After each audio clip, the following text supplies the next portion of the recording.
Hanuman Beniwal, you have 5 minutes. 6-7 जल्दी जल्दी। सभापति महोदय, आज सबसे Plus पहले the तो points.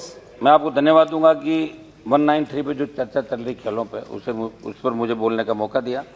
भारत में खेलकूद को बढ़ावा देने की आवश्यकता के संबंध में सरकार द्वारा उठाए गए कदमों की तरफ युवा कार्यक्रम और खेल मंत्री जी का मैं ध्यान आकर्षित करवाना चाहूँगा। सदन के अंदर इस चर्चा के अंदर मेरे से पहले कई वरिष्ठ साथियों ने अपनी अपनी राय दी थी। भारत में खेल प्राचीन काल से आधुनिक काल तक परिवर्तन की विभिन्न अवस्थाओं से गुजरे। कबड्डी, शतरंज, खो खो, कुश्ती, गिल्ली डंडा, तीरंदाजी आदि परंपरागत खेलों के अलावा विभिन्न देशों के संपर्क में आने भारत में क्रिकेट, जूडो, टेनिस, बैडमिंटन आदि खेलों का भी खूब प्रचलन हुआ। साउथ में भारत सरकार की वेबसाइट पर खेलों के संबंध में दिए गए वक्तव्य को पढ़ना चाहूँगा। उसमें लिखा है कि मानव के समग्र विकास में खेलों की अहम भूमिका रही। खेल मनोरंजन के साधन और शारीरिक दक्षता पाने के एक माध्यम के साथ साथ लोगों के बीच स्वस्थ प्रतिस्पर्धा की भावना विकसित करने और उनके बीच के संबंधों का अच्छा बनने में भी सहायता करते हैं। इंटरनेशनल स्तर पर खेल के क्षेत्र में प्राप्त उपलब्धियों ने राष्ट्र को हमेशा ही गौरवान्वित किया।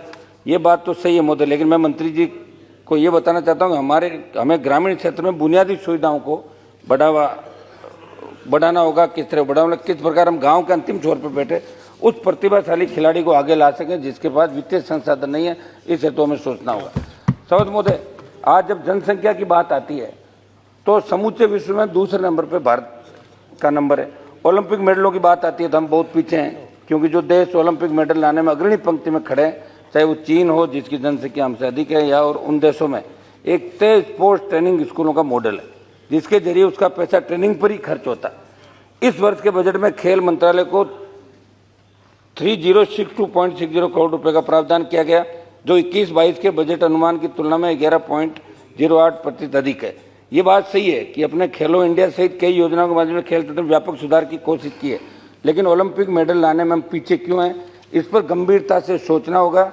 हमें सरकार के स्तर से बिना किसी भेदभाव के उन प्रतिभाओं को आर्थिक संबल देना होगा जो योग्य, और तब जाकर भारत का नाम भी ओलंपिक मेडल लाने वाले देशों में अग्रणी पंक्तियां पहले, दूसरे, तीसरे स्थान होगा, क्योंकि हमारे यहाँ प्रतिभाओं की कोई कमी नहीं है। हमारी प्राचीन सभ्यता और संस्कृति में भी खेलों का बहुत बड़ा महत्व बताया गया। हमारी संस्कृति ने हमें बहुत कुछ सिखाया। बस जरूरत है सरकार गांव के अंतिम छोर पर बैठे प्रतिभा को पहचान कर उसकी मदद करे। और इसी क्रम में मैं मांग करूंगा कि केंद्र के स्तर से खेलों को बढ़ावा देने, प्रतिभाओं को आगे लाने के लिए ग्रामीण क्षेत्र में ज़्यादा से ज़्यादा बजट जारी किया जाए। सब बोधे हमें खिलाड़ियों की भावनाओं को समझना होगा। अगर किसी के साथ कहीं अन्याय होगा तो उसे हमें समझना होगा, लेकिन शासन प्रशासन के स्तर से कई बार अंदर की किसी खिलाड़ी की जान तक ले लेती है। कुछ ऐसा ही मामला मैंने लोकसभा में उठाया था कि किस प्रकार अंतर्राष्ट्रीय पहलवान बनने की इच्छा दिल में लेकर बैठी और इसके लिए मेहनत करने वाली 17 वर्षीय पहलवान रितिका कुमारी ने फांसी लगाकर आत्महत्या कर ली। उसे विजेता होने के बावजूद भरतपुर में आयोजित प्रतियोगिता में उप विजेता घोषित कर दिया गया। मैंने विस्तार से सदन में मामले को रखकर केंद्रीय जांच एजेंसी जांच की मांग की और आपने इस राज्य का विषय बताकर ड्रॉप कर दिया, लेकिन ऐसे संवेदनशील मामले के अंदर केंद्र को हस्तक्षेप करना चाहिए। मेरी खेल मंत्री जी से मांग है कि इस मामले को भी दिखवाकर इसको आप मंगवा के दिखवाएं। इसमें मेरी मांग है, मेरी आपके माध्यम से मांग है, खिलाड़ियों के प्रशिक्षण के अहम हिस्सों में खिलाड़ियों पर उत्पन्न होने वाली मानसिक दबावों से निपटने के तरीकों को भी शामिल किया जाना चाहिए। समझ महोदय, आज खेलों के क्षेत्र में जो चयन करता है उनमें से कई संकीर्ण मानसिकता के लोग बैठे हैं। इसका एक उदाहरण देना चाहूंगा। अभी नवंबर 2021 में मंत्री जी मैंने आपको बताया था, आपने उसके अंदर मदद भी करी थी। 2021 में बहरीन में एशियाई यूथ पैरा गेम्स आयोजित हुए। उसमें मेरे राजस्थान की सीकर जिले की एक दृष्टिबाधित बेटी थी शालिनी चौधरी, और पैरा ओलंपिक कमेटी में बैठे कुछ लोगों ने उसके पासपोर्ट से जुड़ी जानकारी गलत भेज दी, जो वीजा में गलत अंकित हो गई थी।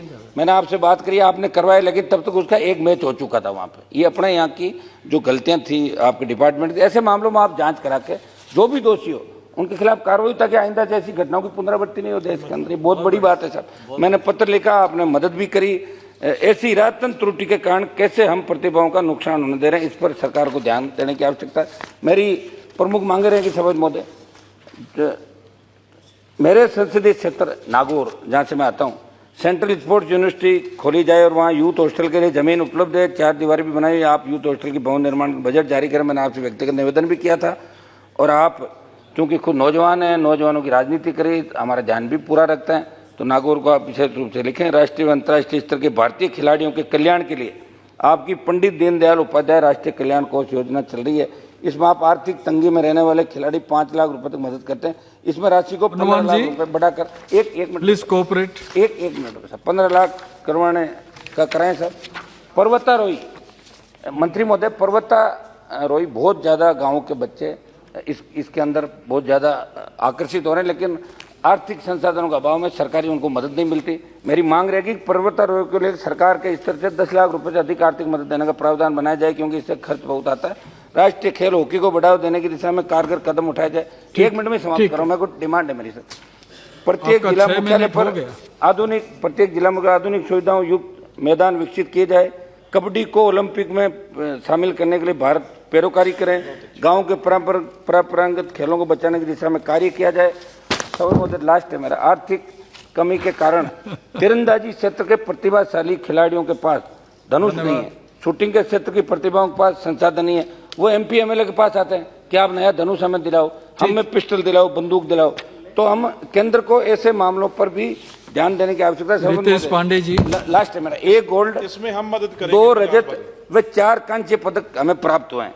अमेरिका, जापान व चाइना की तुलना में हमारा मेडल लेने का आंकड़ा बहुत कम है। सब मैं निवेदन इतना ही करूंगा, जितना बड़ा हमारा देश है, जब ओलंपिक एक मिनट समाप्त करूं सर, जब ओलंपिक एशियाड होते तो पूरा देश टेलीविजन पे लोग छुट्टी मनाते करते हैं, लेकिन जब पदक जीतते हैं और हम एक पदक से इतने खुश हो जाते हैं और फिर आप लोग यहाँ दिल्ली से बयान जारी करते हो कि इंडिया बहुत आगे हो गया। किधर आगे हो गया? सबसे ज्यादा आगे हुआ कोरोना में भूतों में, हमारा 50 लाख मरे इस इंडिया के अंदर। शुरू करिए। मेरा खेल मंत्री जी से निवेदन है, आप नौजवान हैं, बहुत एक मिनट सर समाप्त तो करना दीजिए, बात तो समाप्त, एक सेकंड, लास्ट सेकंड पंडित जी, माइक बंद हो गया है। एक सेकंड समाप्त हो गया, 1 सेकंड। मेरा मंत्री जी आपसे निवेदन है कि आप हमेशा नौजवानों की तरफ ध्यान रखते हैं और करा जी का टाइम ज्यादा सर। रितेश जी, आपका समय, आप बैठे हो सर, 1 सेकंड तो कराओ आप, हम थर्ड के लोग हैं। बहुत बहुत धन्यवाद अधिष्ठाता महोदय। हो गया। पांडे जी मानोगे नहीं आप, 1 सेकंड मेरी बात तो पूरी करें प्लीज। बोलने नहीं देगा इसको।